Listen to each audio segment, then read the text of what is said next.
આમ જો આ સોનું 75 ને પાર જતું રહ્યું છે, 38 નું હતું ત્યારથી હું કહેતી હતી એકાદી લગડી લઈ લો પણ મારી વાત માને કોણ? इश्क चांदी है इश्क सोना है। આવી રીતે જો ભાવ વધતા રહ્યા ને તો કાજુ કતરી ને મીઠાઈઓ ઉપર જે સોના ને ચાંદીના વરખ આવે છે ને એ કાઢીને તિજોરીમાં મૂકવા પડશે.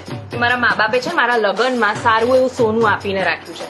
બાકી આમના ભરોસે રહીએ ને તો ભેગું થઈ રહ્યું સ્ત્રીધન. આ તો સારું છે કે હજી પણ લગ્નમાં છે ને સોનાનું મંગળસૂત્ર પહેરાવાની પ્રથા છે.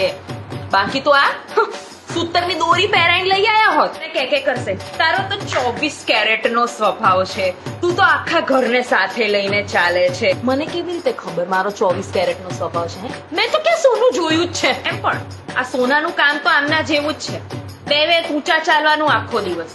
ભાવ એટલા બધા કે નીચા તો થવાનું જ નહીં. એટલો બધો ઈગો, મેલ એટીટ્યુડ શું કહેવાય એને, આખી જિંદગી મારી નીકળી ગઈ.